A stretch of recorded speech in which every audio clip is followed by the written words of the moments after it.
Right, hi everybody. Thanks for joining us today.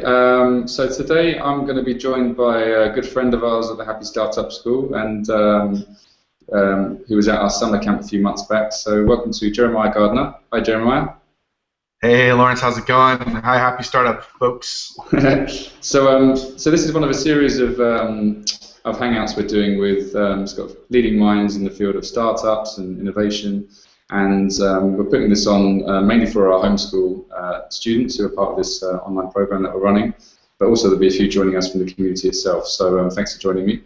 We're going to try and keep it brief. These are kind of 15-minute kind of insights, and so yeah, it's always a challenge to keep it to 15 minutes, so I'll try and keep stum. So I'd like to maybe get Jeremiah just to tell us a little bit about yourself and the work you do. I understand that you've had a book launch recently, so maybe tell our people all around that. Yeah, my name is Jeremiah Gardner. Obviously, I am the author of The Lean Brand, and The Lean Brand is really the first book to apply lean principles to the idea of brand development. And we're really trying to kind of shift the way that we think about and approach branding. I think it's it's changed so much. The world has changed that we need some fresh ideas on how to approach that. And yeah, the book launched about 2 months ago now, and we've been very lucky to see the success of it and have our early adopters really behind us and passionate about us and out there spreading the word. And then I just got off of a 35-day book tour all around the U.S. and Canada, where we got to do tons of events and meet amazing people and speak about the book and speak about really brand innovation, what that means today. Cool. And so what was it that got into the whole brand development, and specifically, I suppose, focused on the lean methodology, really?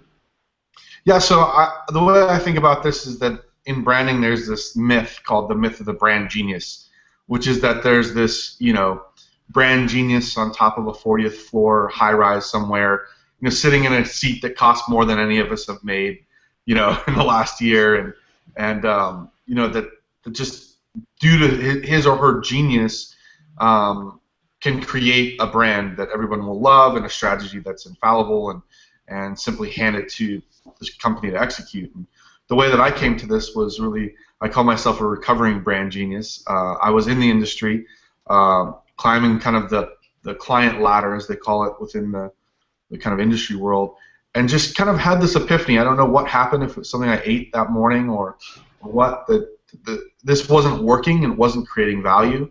And so the question became, are brands valuable? If they are, what are they? And where are they most valuable?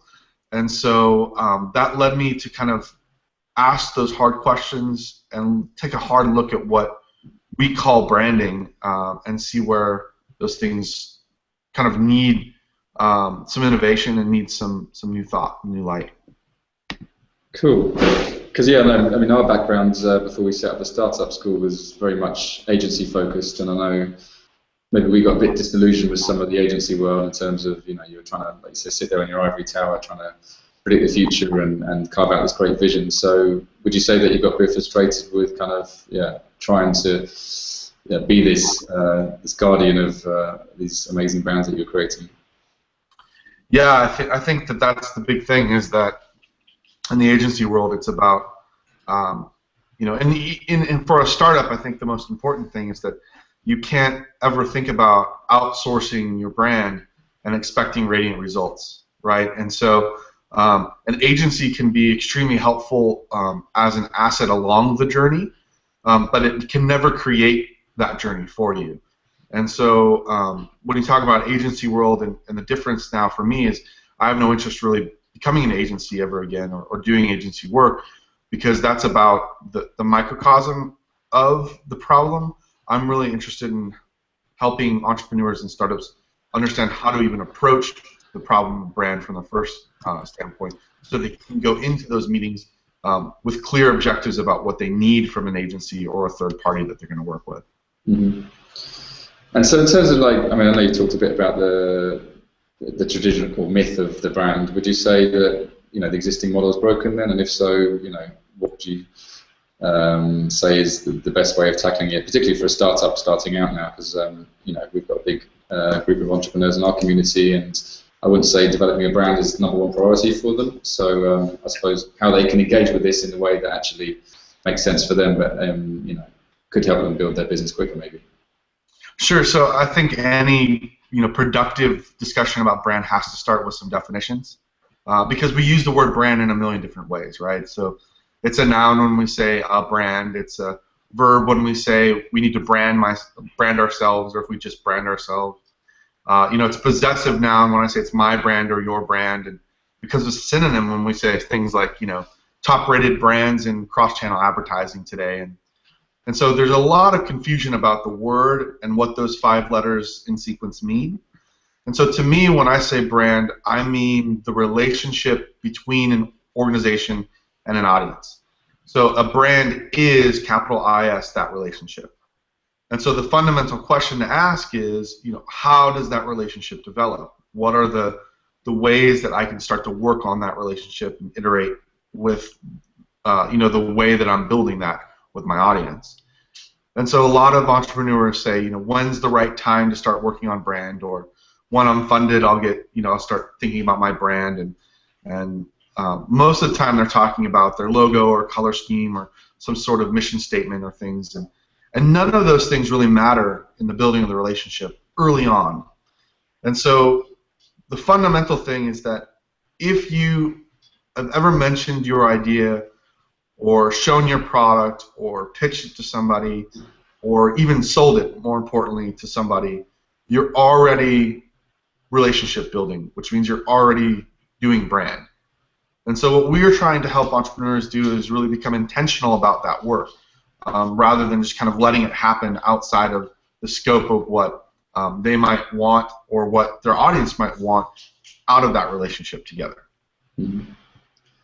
I think we're loving that. Joined us. Yeah, we're loving the dog in the background. That's Sir Hamilton. He's running around, owns the house. So yeah. So yeah, I mean, it comes back to what I've said for a long time: is every interaction counts, right? So like you said, whether it's pitching at an event or the interface of your app or your email between you and your client, that's an opportunity to make an impression with someone. So if you get that right or wrong, then that can lead you in different ways, right? Well, I think you can get it right and wrong. I think it's not about the pressure of nailing every interaction. It's really about the idea of, can I learn, and what do I need to learn in the building of that relationship? And so running low-level experiments in order to learn about how that relationship's developing, what our audience demands, and what they want of us, and whether or not we like our audience. I mean, some startups get running and they have this audience and they don't like them, and that's not really intended on having around their product or the problem that they're trying to solve. And so we think that there's a way to experiment around the development of value in the relationship that develops, that you can pass and fail, but there's either learning, or there's only learning and there's not learning. And so what are the action that you're taking, what is the intention that you have around learning, specifically in the relationship that's being built, and what's the metrics that you're going to measure the success or the failure of that activity? So maybe giving you an example, if for instance I want to host a webinar, and I think that this is something that people really want out of the relationship with me, well, I might say, okay, I'm going to start small. I'm going to run a small one. I'm going to invite 10 people, and success for me is going to be if 7 people say yes and show up and sit on the webinar, right? And so I can run that experiment and the way that I'm going to reach them, and let's say that 3 people show up. Well, we failed in that experiment. So it's not that I bury my head in the sand and say I'm a failure. I'm going to go back. No one cares about this relationship. Instead, I say there's only 3 things that can go wrong. One, I measured the wrong metric. So it wasn't about how many people showed up. It was about how many people clicked the link or something like that, or watched it after the live hangout. 2, I'm speaking to the wrong people. Or 3, I built the wrong thing. A webinar is the wrong thing. And so we hypothesize about which one of those we got wrong. We can iterate on that, and then we can run that test again. And all of this is to discover where the value comes through in the relationship that you're developing with your audience, right? And so that's a quick and dirty, example of an experiment that you can run, or that I actually have run. So does that make sense? Yeah, no, absolutely. And so I know you've, well, at summer camp back in September, you ran a session around the minimum viable brand, and you've got various tools and frameworks in the book which you can use to kind of get started as an entrepreneur. So do you want to talk a little bit about that? And I suppose an easy way for people to engage with this. You've talked about experiments, but is there kind of a way that they can sort of measure progress and kind of see this as maybe a part of a bigger strategy?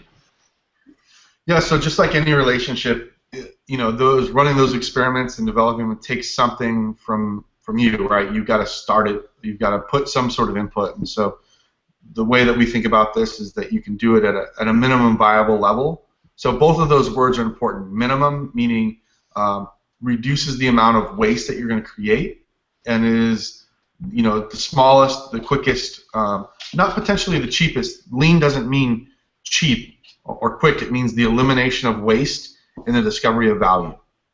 And so minimum really defines that, and then viable means whether or not it's viable enough to generate the data that you are trying to generate to make the learning, right? So minimum viable brand is really that minimum viable relationship. And so what do I need to put in order to develop that relationship, or at least test in that way?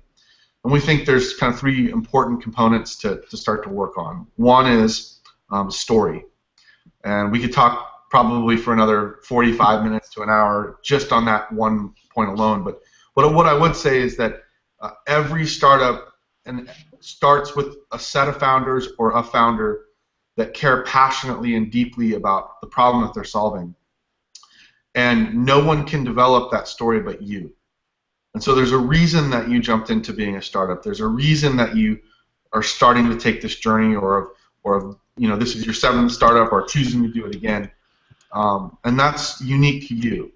And so it's not about the right set of words or the right phrases or even the buzzwords, or polish. It's about why did you do this, and what are you trying to accomplish? What problem are you trying to solve, and why should I care? That's story. Mm-hmm. It's not about the narrative so much as it is about why. Simon Sinek's idea, why are you doing this? That's where people connect. And then at some point you need to express that story, and so we talk about them in terms of artifacts. So what's the one thing, or the minimum set of artifacts that you need in order to tell that story? And so a lot of entrepreneurs immediately think they win a pitch contest and they say, oh, I have $10,000, and we say, what are you going to do with it? And I wait for someone to say, I'm going to Disneyland. I'm just going to spend it all, right? But most of the time, I'm going to get a logo and a color scheme and these things, and we go, oh no, don't do that, because those may not be the most reflective things of that story early on. Mm-hmm. And so a logo is just a placeholder for something much deeper. And so if you think about the relationship with your friends, a logo is your friends are no more phone numbers in your phone than a logo is your brand, right? And so I love the line. I think it might have been on one of your events that you said, take that money you would have spent on business cards and take your 5 most passionate customers down on the pub crawl. Yeah, exactly, right? Or, yeah, exactly. What experience could you create for them? Or how could you take that same amount of money and invest in time and invest in something that is that relationship? And this is freeing. It should be freeing to say there's no set amount of things you need to become a real business, right? You don't need to have a logo and letterhead and a team at yourwebsite.com email address to be taken seriously as a business. What you need is to discover 5 people that care about you deeply and about what you're trying to accomplish, and that have that shared pain or that shared passion that you're trying to solve, and then get as close as you can to them and start to learn from them. And so pub crawl is a great example to do that. And then the last piece of a minimum viable brand is really an invitation, and that's to ask the question, what are you inviting them to? It's not about the right messaging or those things. It's about what are you inviting them to do. And You're inviting them on a shared journey towards value. What are you asking me as an audience member to do? How do I get engaged? How do I make this a part of my life and become a part of your journey? Sure. We could link that back to, I think, one of the first things we did when we launched was create a simple landing page with a bit about our mission at the Happy Startup School, and then just a simple manifesto and a pledge that people could take if they wanted to support what we were doing. And you know, for us, it was a great vindication for what we were trying to do because loads of people supported it, and it also helped us build that bond early on, I suppose, with a small bunch of people. Yeah, and no, absolutely. I mean, a landing page is one test, and you know, in the book we give a bunch of examples of experiments that you can run. And when you think about a landing page, you can test a lot of different things on the web, and most of that can be really hard data points, but you have to still analyze. You know, as people came to your website, you have to figure out where did they come from. You know, what's the link that they clicked on, and why would they care about that, and what's the impact of them, you know, coming to us and giving their email address, and now, you know, what do we do with that email address and in the building of that relationship. And so I think it's not just about the set of things that we think we need. We think we need a website, and we need a phone number, and we need these sort of things to make us a real business. And what you need to be a real business is customers. And so the bottom line is what matters to your customers and what's authentic to you. The merging of those two things is where the relationship is going to occur. Sure. And so in terms of like startups that are out there that have done this well or doing this well, any examples for people to get inspired or get some tips on how to do this stuff and take something from that? Yeah, sure. I mean, I love to tell the story of Buffer. If you've used Buffer at all, great social media sharing app, and they're kind of growing into their own as well. But their founder talks about the first time that he really approached Buffer, had the idea, was he had the idea. He said, okay, I think people would care about this. I think it would matter. So how do I test that? And what he did was he put up this landing page, and it said, Buffer's here. It's basically showed the world that Buffer existed, even though it didn't. The product hadn't been built. And he said, will you, click to see the pricing? And so people would click over, and all he was measuring is whether or not people were interested enough to click on the pricing tab. And once you clicked on the pricing tab, it would say something like, oh, well, we're still working on it. We'll get back to you in a minute. Enter your email address. So he measures the success of that, and he says, okay, people are clicking through and want to know how much it would cost.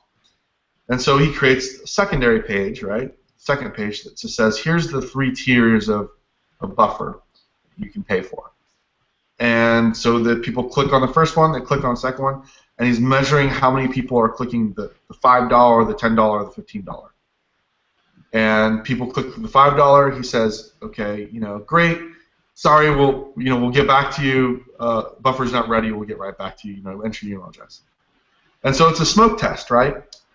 It's really saying we have something that exists, but it doesn't really exist, to test whether or not people would, in their behavior, would actually pay for it. So that's a way to test demand. What ends up happening is, out of that email address, they build a product. They find that there's demand for the product.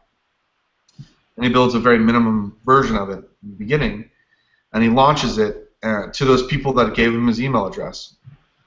And he tells this story about, now they're, I think, a $4 million a year company, year-over-year growth, doing amazing stuff, becoming really well known for their transparency as an organization, all these types of things, large success in terms of a startup. But he goes back a few years ago and says, I remember the first time that someone entered their credit card, and I remember his name, and he names his name. And he says, I remember him because he entered his credit card, he paid for the service, he got it, and I saw that email come through, and I was jumping around my living room because I couldn't believe that someone would pay, and that I was making money in this way. And so the next thing that he did was he took that person's email who paid him, did some research on him, found out he was a photographer, looked at his website, looked at the stuff, all the photography, emailed him directly from joel@gmail.com, right? And said, hey, love the photography you had, love to hear more about, your uses of buffer, blah, blah, blah. And that relationship blossomed and grew and became a really foundational to the growth of buffer. And so the moral of the story here is that one passionate customer is worth its weight in gold. And so too often entrepreneurs think about how do I get 1,000 customers, or how do I build my tribe of 1,500 people, or my network effects app is going to take 2,000 people. So how do I get 2,000 people on here? And the question that we should be asking is, how do I get one? And if I can get one passionate customer, can I turn one passionate customer into two? Can I experience 100% growth, right? And do I understand how that person became passionate about me and what they're passionate about? Or as you guys kind of talk about in different metrics, or why they love me, or if they love me or they like me, right? And if I can do that, then I can start to scale this in a way that I know who I'm creating value for, I know the value that I'm creating, and I know the impact that I'm having in that relationship. And that's really what the Lean Brand's really all about, is to teach you that that's the starting point for the tribe of people that are going to support your business and become passionate. Sure. I'm conscious of time, but in terms of that approach, I mean, how much do you think it's about caring for your customers? I mean, Joel's kind of, obviously in tune with what his customers want, is hungry for that and actually gets a buzz from it. Do you think that it's really about then working for people that you really care about and feel passionate about, and finding a customer segment that resonates with you? Or do you think you can learn this stuff and learn to be more, I suppose, develop more empathy with your customers and wanting to solve their problems? Yeah, I think it depends on what you're doing. I mean, some people set out to really say, I'm passionate about this, group of people, because I am one of them, right? And so I want to solve their problems. So you may be, completely agnostic about the product or the problem that you're trying to solve, and just passionate about a group of people, and that's one direction you can go. And I think there's a number of things that, for instance, GoPro is a great example of that. Is passionate about action sports, really surfers in the beginning, and that's what he was doing, was surfing, and he wanted to figure out a better way to capture that, and that's turned into a huge market, right, and a huge success. And so that's passion around a group of people or a market segment. And then there's also passion about for you about a problem that you want to solve. So every time I turn on the water, I get burned, and I want to solve that problem. And so then you have to be a little bit more market agnostic. So who has that problem? Where is that problem the deepest felt? And how do I discover, multiple markets within that specific problem?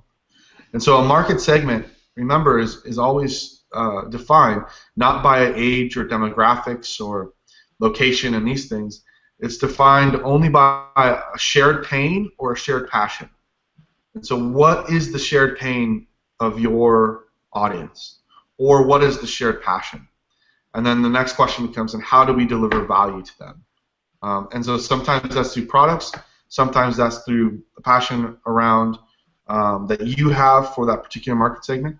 It really depends on what type of business that you're jumping into and why you're getting started in it. Cool. Awesome. Well, it's amazing how quickly these little sessions go. I think we're over time already. But just before you head off, I know the book's out. We've got a big audience in the UK over here. It's out in the UK, right, as well? It is. It's available, yeah. Cool. And I know there's a lot of goodness in there, and I know loads of people from summer camp have gone off and got loads of value from it. And in terms of, you mentioned you might be in the UK sometime next year. Is that still in the pipeline? Yeah, I'm hoping to make it happen. We're thinking about. I want to come out and at least speak a few times. So nothing's solid yet, but as soon as dates are solid, I'll let you and your community know for sure. Cool. And if people want to reach out to you in the meantime, what's the best way to get in touch? Yeah, so you feel free to send me an email if you'd like. The letter J, at jeremiahgardner.com. I'm Jeremiah Gardner on Twitter, Jeremiah Gardner on LinkedIn. You can Google search me. I mean, I'm pretty accessible, and I'd love to help you along your journey in terms of building those passionate audience. Awesome. And always in the black T-shirt, as far as I remember. Is that right? Still. I got one on. But it's cold. For San Diego, it's cold, I should say. We're in the the 50s. So. Oh, okay. Yeah, no, it's not much above freezing here. So yeah, you got no sympathy. Yeah, you guys are warm, but I had to wear some sort of jacket. Cool. All right, John. Thanks a million for spending this time with us today, and yeah, we look forward to catching up with you soon. Absolutely. Have a great one, Lawrence, and keep on building those relationships. Okay. Take it easy. Bye-bye. Thanks. Bye.